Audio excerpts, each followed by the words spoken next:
One of the things we generally do when we deliver a reading is we have it directed towards a specific being or individual.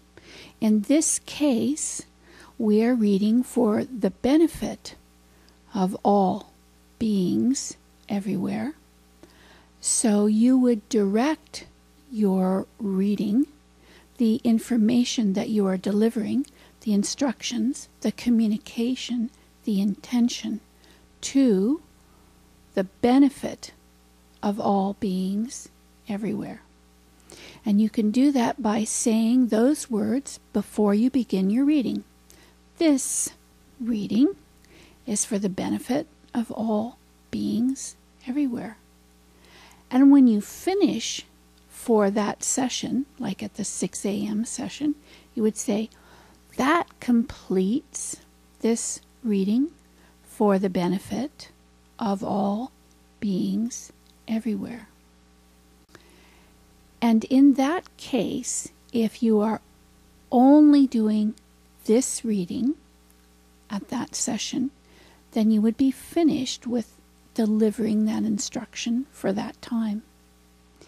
If you have other readings that you are doing for others, you know that you can add to your reading cycle by delivering a new set of instructions, by identifying who the instructions are directed towards, complete that, and do the next session.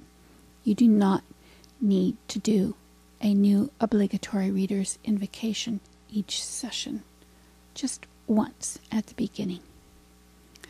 For those of you that are new to the idea of doing readings, here's a thought.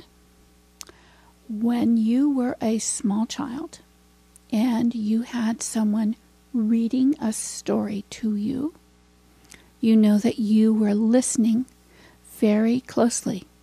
So you would get the adventure, the drama, the characters that were being portrayed. In fact, maybe even the person who is reading you the story would make their voice very growly, or maybe they would make it very soft, or maybe they would make it very high, and give you the different sounds of the character while they were reading you the story.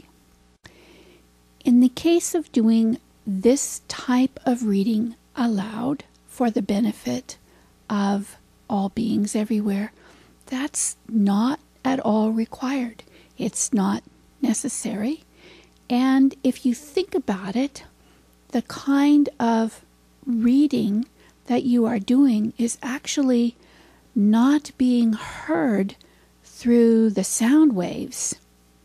The reading is being heard through a different kind of wave, which we call resonance. Resonance indicates a certain type of harmonic or frequency, so it's similar to a sound wave, but resonance acts in a different way. And the best way I can think of to describe it is just for you to remember when your mother calls your name and she really wants your attention. She puts a specific type of tone in her voice, and that voice carries, and you know for certain that you have been called. That is a form of resonance. And it's not exactly what I'm talking about here, but I want you to get the idea that resonance doesn't have anything to do with pitch or volume or characterization in the voice. It has to do with the intention behind the delivery, and also it has to do with what is the wish, the purpose for the communication. So we say that the wish for this reading is for the benefit of all beings everywhere. Now, if you think about that, it's for the benefit of all beings everywhere. That's where you're directing this reading to. It's not to the beings, it's to the benefit of all beings everywhere. So maybe you want to put in your readings the wish that the benefit that you are delivering will be available to all beings everywhere, in spite of the sound of your voice, whether you know what you're doing or not, whether you've ever done it before or not, makes no difference. It's completely irrelevant. All that is required here is that you have the intention to read.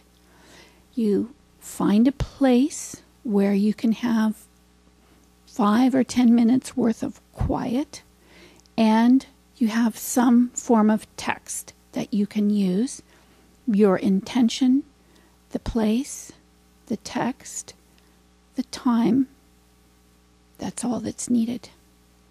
If you're doing readings for the first time, or you have never had the opportunity to find out about how to do a reading, this is a sample method and purpose that you might want to try on for this Easter Sunday.